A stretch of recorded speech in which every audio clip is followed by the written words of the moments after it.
What does it take to make a workshop work? How can we actually facilitate collaboration that sticks and leads to results? My name is Miriam Hatness, and it is my mission to help you to make workshops work. Today with me on the show is Tenneson Woolf. I reached out to him on LinkedIn after I saw a post of his where he described how he used a poem as a conversation trigger and icebreaker in a workshop. And I wanted to know more about this technique. So we're having a conversation about facilitating workshops, how to create the connection, how to make participants turn to each other in order to have more honest conversations. So we have a whole bunch of discussion about honest versus dishonest meetings and what it actually means.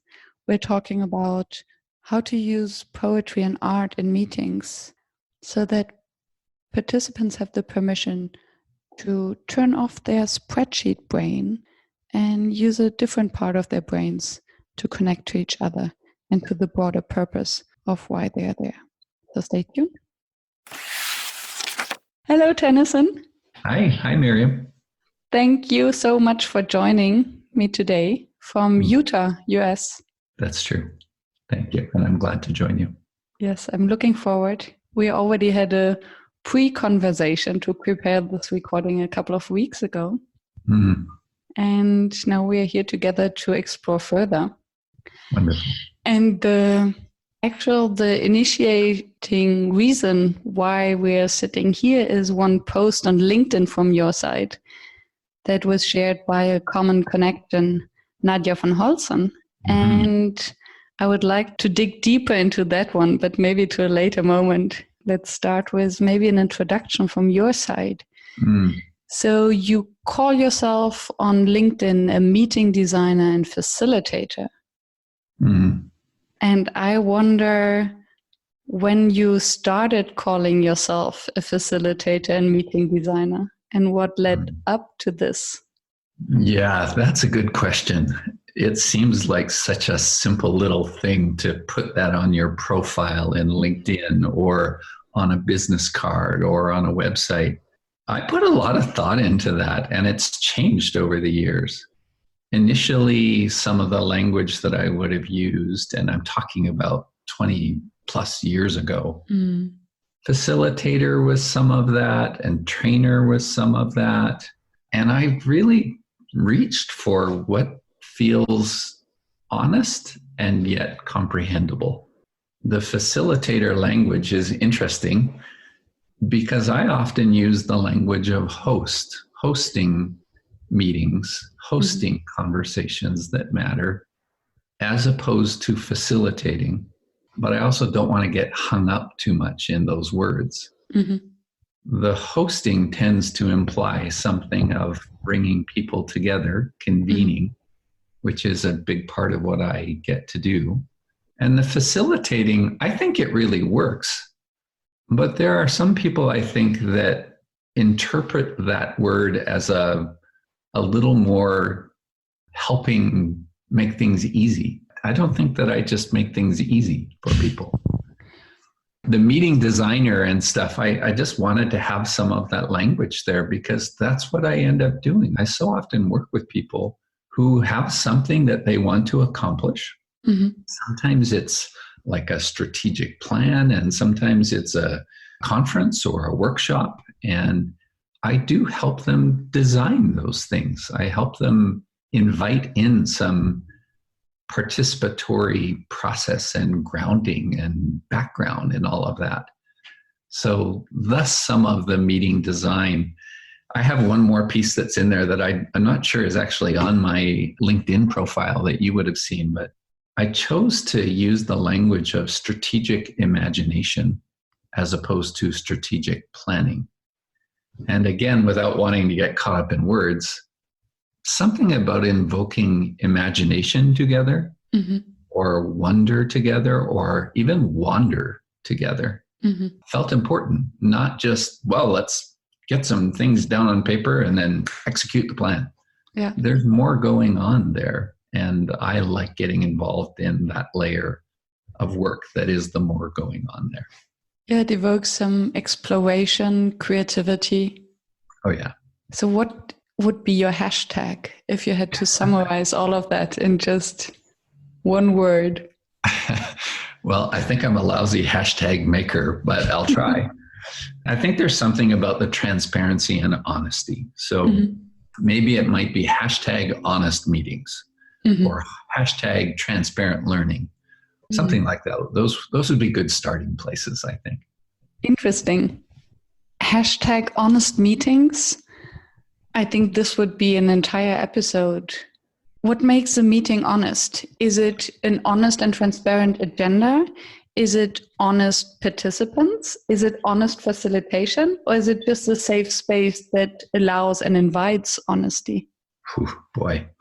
Yeah, all of those feel true to me. I definitely feel the thinking out loud part with you, but all of those feel like a part of it. I think there's patterns, Miriam, that many of us in organizations and in teams and in groups have sort of defaulted to. And, there's a lot of good things that happen, but there's a default into a kind of performance or sometimes a guardedness. Sometimes it's a pretty understandable and natural protectedness. Sometimes we're meeting with other people who are competing for the same resources. So all of those things are real. But I tend to be a person that feels like we need less of the performative with one another and more of the presencing, honest presencing with one another. That means, as you know, sometimes we show up with our not knowing, not just with our knowing. And I think there's a whole pile of ways, schools of thought, etc., that have prepared many of us, have taught many of us to show up having, most of the answers. And I tend to be one who says, yay for answers. Let's be clear. Yay for being smart. Yay for understanding things and having insights. But the place where I really love to show up and encourage people to show up is to be in the questions together, not just the answers. So hashtag honest meetings. Wow. I think it, at minimum, just interrupts some of the well-established patterns of performing with one another, and perhaps welcomes or invites some good patterns of being curious with one another. Yeah. The performing part is an interesting one as well, because I think we're coming together in workshops and meetings to perform, at least to reach a goal. Sure. Although I do see the point, if I get it right, that as soon as we come with the intention of performing, it creates a sort of pressure and competition in which then by consequence it's difficult to really generate or to explore this invention space, this exploration space. What would be a dishonest meeting?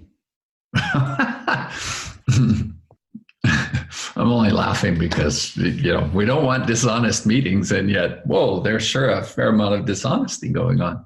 Let me stay, I'll go to that question, but let me stay with a piece from the prior question, first of all. Yes.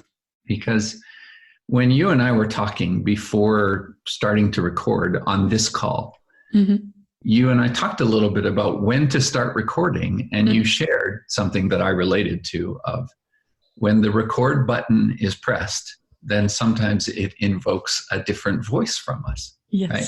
Like it's somehow gets more serious. Or hello, this is my podcast voice. Right, your podcast voice. And what I appreciated in what you were speaking is in the non-recording voice, often there's just a naturalness and ease and intelligence, let's be clear, and intelligence with how we're speaking with one another. So the honest meeting feels to me like there's more natural presencing with one another. And, oh my gosh, let's peek a little behind that. I think that there's an assumption in that our honest speaking or our real time speaking with one another can be massively valuable. Like we already know a lot of things. And the context for meeting or the context for facilitation is very much about creating some of the conditions in which that natural knowing or natural showing up with one another is more likely. So it sounds a little controversial now, like almost too bipolar here to say, well, how about dishonest meetings? But, let's create some nuancing here. There's a lot of steps between an endpoint, which is honest, and an opposite endpoint, which is dishonest. Yeah. There's a lot of blurry, murky material in the middle there that no one's being malicious about or deliberately lying about. I suppose that could happen too in some places. But I'm talking more about how we cultivate even more openness or perhaps a willingness to be vulnerable.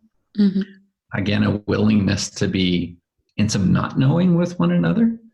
There's just patterns in there that sort of move us over towards the not quite as honest. I don't want to say dishonest, but not quite as honest with one another.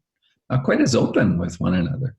Yeah, and maybe not showing up as our full self, maybe inauthentic would be a way to describe the dishonesty in less harsh words. Yeah, well, like, let's be clear also that not every meeting is the same. Yes. Not every meeting is intended for the same outcome. And there are some meetings where the sole point is very outcome-based and it needs a different kind of directiveness in it. If we're planning the dates for a calendar or arriving at a meeting and making sure we've got supplies and the right timing and rides from the airport or rides together, that's a kind of meeting where a little more directiveness is probably helpful and kind. But when we are, and another kind of meeting, when we are coming together to say, what is the future of our community here? That's a meeting that doesn't require the kind of guidance that is everybody organizing people to line up at an Uber queue or a taxi queue. That's a different kind of work. That's a different kind of meeting and requires questions with one another.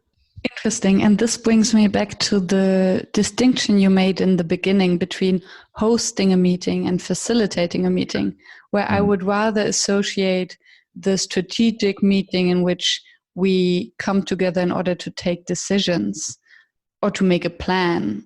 This might require more facilitation, whereas one where we come together in order to explore together might just need a host that creates the environment. Yeah, I think so. And I'm going to say for me, the words will remain a little sticky. And some of that could be translation also for you and me. Yeah. But even for, people that share the same linguistic background, the meaning of these words still can be a bit sticky. If I think of moving into a strategic plan, it's almost like I have to make a more silly contrast here, Miriam, on if we need a meeting, let's say, on who's going to turn out the lights before we leave the building. That's a pretty simple meeting. We need someone to do the job. And I don't think we need to talk about it or re-examine the purpose of electricity or some of the interesting things connected to turning out the light switch, right?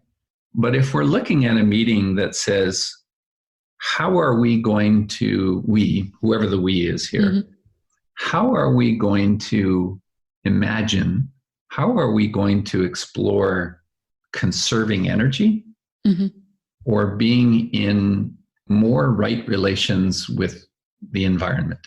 That's more than just turning off the light switch, right? So even though the latter, like how are we going to improve our right relations from an environmental standpoint or use of energy, that can have some outcomes. That can have some accountabilities, some plans, some people in charge of those plans. There's a way in which preceding that is people needing to be in some exploring together. Well, I don't know, maybe we could use the lights less. Maybe we could turn down the heat. Maybe we could turn down the air conditioning. Maybe we could replace our windows in a way that's more solar friendly or solar powered, the things that go with that. You can see where I think we're required as human beings and as good, smart people together to know more of our context when we're in the simplicity of we're just turning off the lights here, or we're in the broader conversation of how might we be in an improved and right relationship with the environment. That requires conversation, not just a to-do list. And I think it's a very nice example for also the skills of a facilitator. Because if we stick to the example of, who's in charge of switching off the lights? Yeah. And then you can go down the rabbit hole, as you just explained, of discussing maybe it's not about the light, but maybe it's about the isolation and about the windows. Yeah. So to what extent is it the role of a facilitator to say, okay, now we're getting into a different topic. We came here to just decide on who switches off the light, and then where to draw the line to, are we now derailing totally and just filling time? I think it's Parkinson's law, right? That everything that we do takes as much time as we have or as we allow this task to take. Yeah. How would you approach this just from the perspective of facilitator? Yeah. Well, that's good. One of the ways that I relate to your question when I think experientially is I know that I have been called into some environments where they're going to wander like that. They're like way off track and way off purpose, right? And that might even be their habit. Like they do this all the time. That's why they've called somebody like me or somebody like you or others. And I know that sometimes in those environments, I have a role as the person they've hired, as a facilitator, to say, that's really interesting, but I think it's off topic for us right now. And it's different for me as an outsider to say that in the system than it is for someone within the system. Oh, there goes Bill again. He's always getting off topic, Yeah. So I think sometimes that's what helps to create the case for hiring an external person or external people to do something that chances are they have the skill to do internally, but they need to change that around a little bit. So yes, there are times when it's like, good question, but that's not the scope of our focus right now. Okay. That's a facilitator move, if you will, or a consulting move. But what you also stir as an awareness, I think is really important here, Miriam, because we facilitators, now I'm going to use that language, so often when people contact us, I have to keep it personal. When people contact me, they are already thinking about the meeting that they want me to do. That's maybe it's 4 months out, 6 months out, but they're already jumped ahead to the meeting. We want you to do this. It's almost like they're wanting to plug me in. That's less satisfying to me, by the way, because what happens before that, and now I'm going to put this try to use this language of facilitation. What happens before that is sometimes several conversations about what that meeting is all about in the first place. It's like 80% of the work happens before the meeting. They think they're calling to just have me do the meeting, but 80% of the work, I'm making up the number, but it's high. 80% of the work is the conversation about slowing down a little bit. Like, now, tell me a little bit more about what is it you're hoping for at this meeting? Tell me a little bit more about the context of where you've come from that's led to this point. Tell me a little bit more about, what is it that you most value in bringing people together in this way? When we have these conversations up front about, I would suggest they're very much about need and about purpose and deepening into that. Boy, that changes the shape or the effectiveness or the readiness for the meeting that they thought they were calling about. In the world of facilitation, I feel like that's part of the job description that many people don't understand. But boy, there's so much that happens up front. Yes, because once you come together and you only realize in the room, on the spot, that actually you are not aligned about the purpose of the meeting. Yeah. And Bill and Sandra might have totally opposing understandings of why they are there, Yeah. this can blow up the entire thing and then turn out to be a waste of time. Yeah, I thought we were having a meeting about turning off the light switches. What's all this talk about Windows? Yes, exactly. The flip side of that is I thought we were having a meeting about talking about Windows and other creative, innovative solutions. Why are we talking so much about a damn light switch? Yes. You see the difference there. So with whom would you have this prior discussions then or how do you make sure before the meeting happens or the workshop that everyone is aligned? Yeah, that's good. That's a good question with lots of imperfect answers. But I think some of what I rely on is, often the first contact will be a person. Mm-hmm. And the conversation that I'm going to have with that person usually will include a question. So who do you think is really interested in this topic? And or who from your system, your organization, your team is in the end accountable for what happens here? Who are some of the stakeholders that you think are responsible here or would care? Mm-hmm. I'll usually ask something about who are the wild cards also, because you can name the people that everybody expects should be involved. Mm-hmm. But sometimes there's just wild cards, people who you don't normally associate with thinking around this question, but you want them involved. So to your question, I think it just speaks to a possible range of people that could be involved from the beginnings, not just one person. Mm-hmm. For me, I try to get a smaller team of internal people. And sometimes those are people with power in the organization or budget control in the organization. Sometimes they're people with great social capital or people capital in general. They're good network people or they're good hubbed people.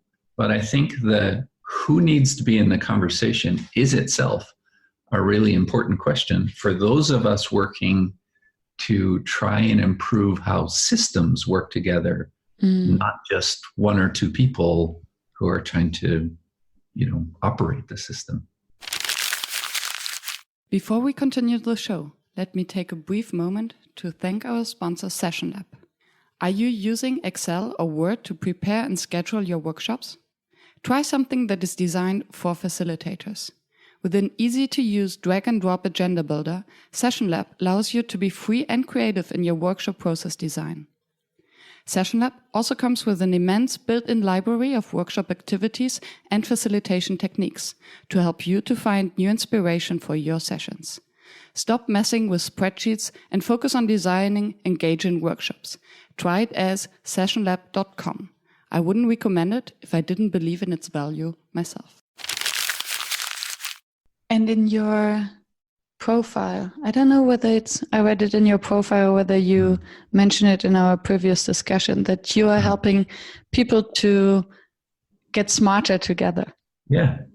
When I hear you speaking about these different types of stakeholders that should have a say in the meeting or should be present, what is then the other ingredient, or what does it take in terms of facilitation or your contribution to help them to be smarter together? Well, I sure hope they get smarter together. Of course. Yeah, it's what most of us are hoping, right? Yeah. So maybe a couple things. See, I come from a systems background, a systems orientation. It means that even in human systems, we're trying to see the whole of it, not just the isolated parts. Mm-hmm. Or trying to be in relationship with parts that have previously been isolated, but need to work together. You hear this a lot in organizations. You know this. It's like, oh, we're so siloed and we never talk to each other and we don't trust each other. Well, how to bring people into even a momentary systemic awareness is a big thing. I come from some of that background. Some of the pithy why of that, the pithy reasoning for that, the pithy purpose is, it's a proverb, an African proverb. If you want to go faster, go alone. If you want to go further, go together. That one's referenced quite a bit. And though the going together is often messier or slower, the long-term result is more advantageous, strategic, and stratifying. Stratifying, maybe that too. Satisfying is what I say. So all of that. Now, with that, when we try to pull it down to, okay, I need some tools here. Like, that's a great goal to be more systemic and basically awake and aware and smart together. When I pull that down to simple tools, one of my teachers and mentors taught me the first tool is presence with one another. Can we add to the quality of presence that we have, which might even be, a group of people that comes together and we say, we're going to take 3 minutes for a partner conversation to just share a little bit of a conversation in those partnerships that isn't technically about the work that we're here to do. How is it that you're arriving today? It's a basic check-in kind of thing. Yeah. What is it that you most care about while we're working together today? There's that. And the second tool, it's kind of embedded in the first that way, is to have a good question. Like, can we start our process with one another around a good question? And sometimes, Miriam, I feel like the most simple questions are the most impactful ones. Things like, what's possible here? What also could this community be? What also could this school system be? Those are questions that invite a kind of imagination. And I think like an even momentary systemic connection. You're not trying to answer the questions there. That can come later, or at least some of the choices. But with that little minute, even like in a little 3-minute series of partner conversations, I think that you're animating, those of us who facilitate such things, we're animating a certain quality of connectedness. And I think the question is beautiful because it also helps to define boundaries. Because to think of what is possible also implies what's not possible. So how far can we actually go? And then the next step would be, okay, what's inside and what's outside of the possibilities? And then it's very business or topic related. Yeah. Although you start from a very explorative, creative question, it's easy then to define the limits, which I think is important for a creative process as well. Because if we try if everything is possible, nothing is possible. And I think creativity works best within boundaries or with very clear restrictions. Oh, yeah, definitely. Yeah, or there's a morality involved here also. Like, to invite people into a question and let's say a good process of exploring possibilities, when that's really a manipulation. We just wanted to create some community engagement, but now we're going to do what we were planning on doing anyway. That's poison to a system. So it could feel like a betrayal. By the way. Well, it's okay. A betrayal, but it's okay to have boundaries. I think a lot of people involved in participative leadership work sort of waffle on the boundaries a little bit. But what you're saying to me really feels important. You've got to know what's the scope within which we are legitimately working. And if you need to have a conversation about broadening the scope, let's acknowledge that and call that related but different, not just hacking the system or manipulating the system. It's an important point, because often I observed that, especially in these creative sessions where leadership would invite different hierarchies and different set of people to participate in the discussion, to contribute, they would open the container, they would open the discussion, then everyone feels heard or feels involved. But then the small piece of information missing is how much can they actually contribute. and to what extent will the leadership then also follow whatever comes up in the discussion. And if this is not defined in the beginning, it can be very frustrating for the participant. Yeah, you thought you were playing a 3-dimensional game or a 4-dimensional game. Turns out it's only 2. Whoa, that's not good stuff right there. Yeah. I totally agree with what you're saying. And another word, somehow we're very linguistic today. Coming back to words. And I like the discussion about words, but this again would be a different topic, I guess. Okay. Because I think it's very important when we talk about collaboration and group work to be very specific on words and their meanings. And let me tie my next question to the actually initial one. So I reached out to you after reading this LinkedIn post where you shared that you used a poem as an icebreaker. Mm-hmm. And I was fascinated by that because I like the artistic and maybe off-track way of starting a meeting, a business meeting.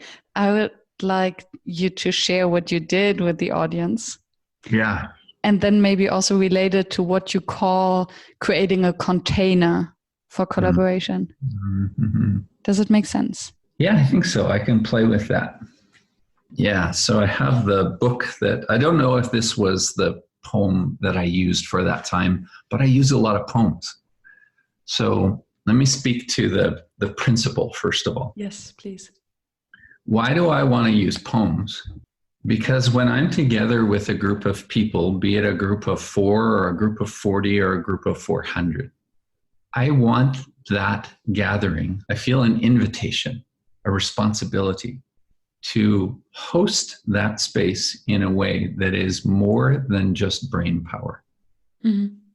I want to invoke and invite some brain, some heart, some belly with one another. It's not enough just to be up here in our minds, even though these minds are freaking beautiful, right? Mm. So that's one piece of it. Now, poetry as an art form, and there could be others, use a song, use some movement. You could use a lot of things, but poetry is pretty easy to use. And I like to write some poems too. To invoke some poetry invites, even momentarily, a different energy.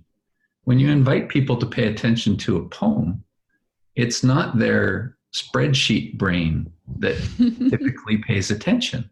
Yeah. And of course, some people, poetry is not their thing and they sort of turn off. That's okay. But if you use poetry, it tends to invoke an artistry or the possibility of an artistry. And I would suggest that in any of the work that we're involved in, there's an artistry that, if it's not completely missing, it's been overlooked a bunch. And in the spirit of inviting us to be more whole, and let me translate that now, more intelligent, more thoughtful, more imaginative, more cooperative with one another, then we need to invite some other ways of doing that. So the poetry, let me pull out one that I've used recently, and I don't know if this was the one from the post, okay? It's from a collection of poems by Jim Quigley called Glimpses. He's a man who lives in British Columbia, Canada. This particular collection of poems was given to me by a friend a month or so ago. So this poem is called Let Yourself Believe, and 8 lines or so. Let yourself believe in mystery. Your belief is the required kindling. Your longing, your passion, the first spark that the fire needs.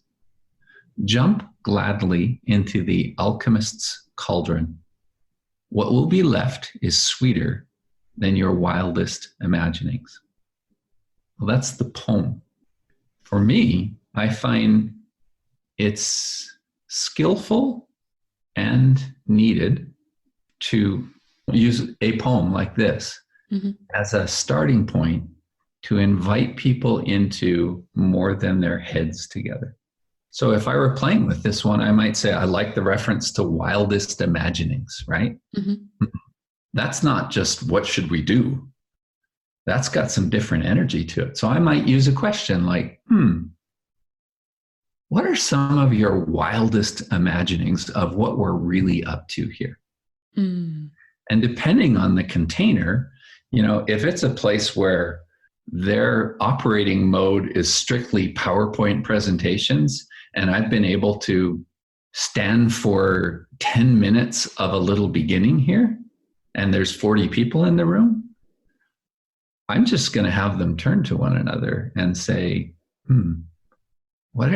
just give yourself permission. It's okay. What are some of your wildest imaginings about what we're up to here today? And you can see how you can shape that question. What are some of your wildest imaginings about what's the real purpose of this meeting here today? Or you could make it so much broader and say, what are some of your wildest imaginings about who we are at this point of evolutionary time in what we're up to in our community? That's a bigger question, right? Yeah. But just the notion of wildest imaginings. If I use mystery as another example in this, it's easy to convert the poem into some narrative. I bet there's a little mystery going on with what we're up to here. What's some of the mystery for you? So you can see where you've just taken poem, you've taken a reference or a line, highly subjective, and translated that into a kind of question that people can then engage. I love doing that stuff, Miriam. It's for all the reasons I've already said. I perfectly see that working. Yeah. Exactly because of the reason that you just mentioned, that it's not addressing the spreadsheet brain, as you beautifully said. You're in the context of the poem, and then you get permission to explore the issue while you're sitting there from this artistic angle, which most likely invites you to have more honest conversations. Maybe it just gives us some legitimacy for a different conversation too. Because it doesn't matter to me whether the people in the room like the poetry or not. It's not the issue. That's not it, right? Yeah. But just the little reference from which we can then encounter more of each other. Ooh, that's good stuff right there. Yeah. That's, as a facilitator, what makes a meeting work? What creates more connection? Well, that's one of the ways to do it. You ask a question about container, or you tagged a question about container onto that. And maybe the short of it for me is that in the work that I'm doing as a facilitator, as a meeting planner, meeting designer, as a host of conversations that matter, all of those things, the one basic gist of it is I am trying to invoke a turning to one another with the group that's there. And the turning to one another could be, hey, good, ready, partner conversation, ready, go. And sometimes the turning to one another is, no, now we're sitting in a circle of 12 people, or we're sitting around the boardroom table with 12 people, or now we're in a room with 40 people from the community. The general notion is turning to one another with our curiosity, with our questions, all of that. It creates connection. You can hear the storyline that's in me and the experience, though. It creates connection, and it turns out people are really hungry for that connection.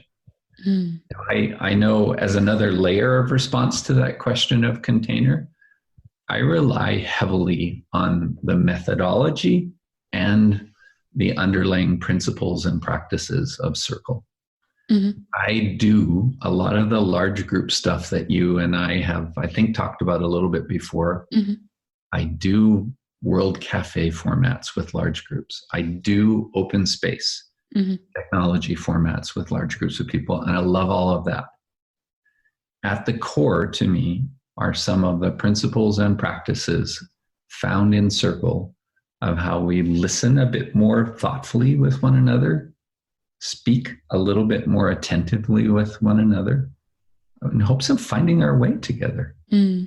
Yeah, there seems to be something magic about the circle, something instinctive, to sit in a circle, to face each other. So the danger is outside. It kind of instinctively creates trust.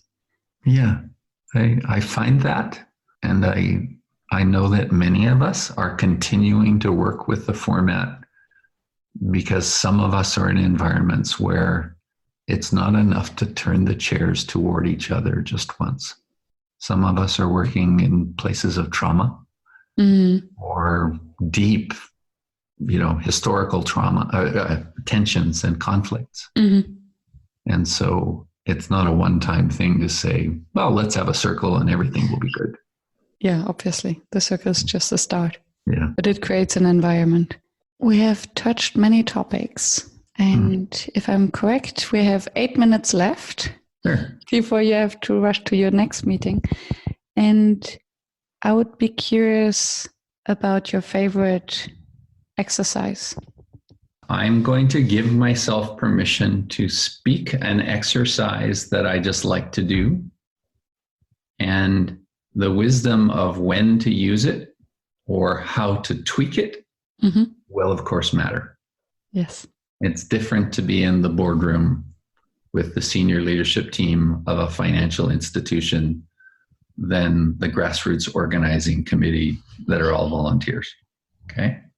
The premise will remain creating connection and creating a kind of turning to one another. I've got to say one more thing with that, Miriam, because it's not just indulge me in this methodology.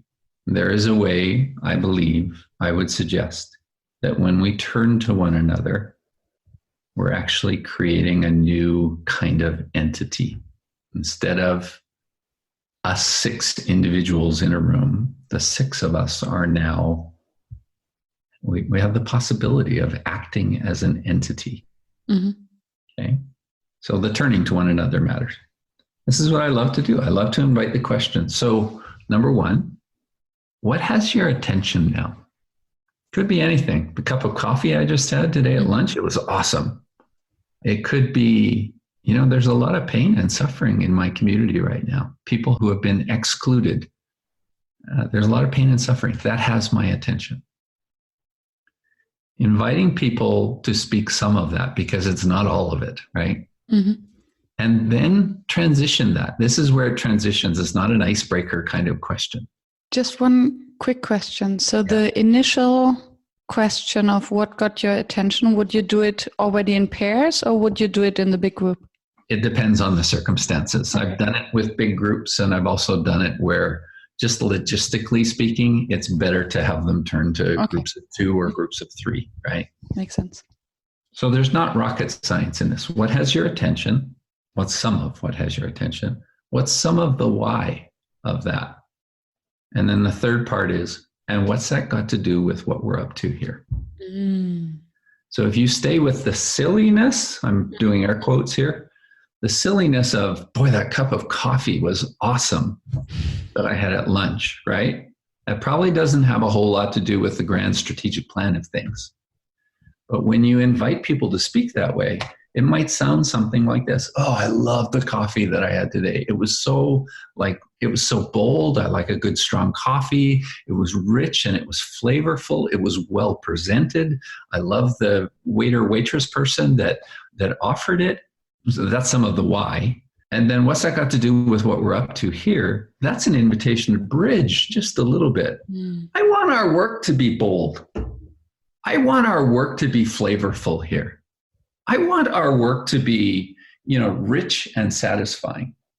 That's just from the silliness, air quotes again, of a cup of coffee and why you liked it. The invitation to speak openly, there's no wrong answer in what has your attention and why. And then to just momentarily translate that into the emotional experience, the affective experience of, I want our work to be rich and bold. That invites people into a different kind of connection with one another. Play it the other way. I have people in my community that are really hurting right now, that have been excluded. That has my attention right now. Why does that matter? Because I care about my friends. I care about underrepresented populations being weirdly normed out of society's life or many mainstream societal things. What's that got to do with the work that we're doing here? I want our work to be inclusive.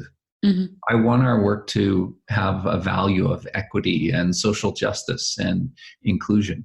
those are just ways into it. You can see how that question fits back into the poems too. It's not a difficult thing. What catches your attention from that poem? Oh, the reference to mystery. We'll say a little bit about the why and what's that got to do with us here. Those are all things that invite so much more than just our brains being together and just our to-do lists meeting each other.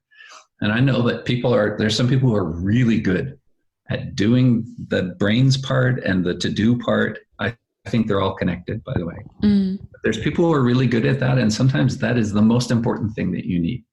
The often neglected part to me within so many examples of teams, organizations, groups, families, communities, is we've just lost the means of connecting in more heartful ways. And I'm a person that wants that to happen. Not just because it's nice, although that's fun, but because I think it's of strategic relevance that we be more whole and healthy together. Wow. You named some stuff before about like great facilitation or good facilitation. And I love the conversation that we're in. And I think we're naming some of the things that go along with that. Yeah. A beautiful statement at the end. I think there's a lot of food for thought and to play around. And I guess that many of the listeners will now get up and grab a poetry book and try to find the poem for the next ice-breaking exercise. Fun. If someone fell asleep after minute 2, just woke up and doesn't have time to listen to the entire episode again, what would you like this person to remember from our conversation? I would probably want to say, I value your rest and it's good that you're resting. I think that the short summary is many of us are trying to create more thoughtful, heartful engagement with one another. It's needed in so many aspects of life and work. And there are ways to do that. It involves some honesty and some vulnerability and some creativity and some simplicity. And I think we've covered a good hunk of that in our time together today. Wonderful. Thank you so much for sharing your thoughts, your experience. Thank you, Miriam. What a treat to be with you and to be in a thinking with one another about these things. I appreciate your invitation and the way that you're contributing to helping more of us do that. Thank you. So I wish you a happy remaining day. And we keep in touch. And I will put the link to your LinkedIn profile in the show notes. Okay. Is there any other way someone could reach out to you or get in touch? Yeah, I think the directness of my website, which is www.tennessonwoolf.com, TENNESONWOOLF. And also just the invitation to email. Yep. Tenneson@tennessonwoolf.com, because I tend to pay more immediate attention to that than the periodic checking in my LinkedIn profile. So I was very lucky. I'm glad that it happened. Great. I will put all of that in the show notes. Great. And I'm looking forward to keep in touch. Thank you for staying tuned and listening to the show. I appreciate your attention as I know how busy you are. If you enjoyed it, please subscribe and engage by sharing your comments and thoughts, and visit workshops.work to download the one-page summary.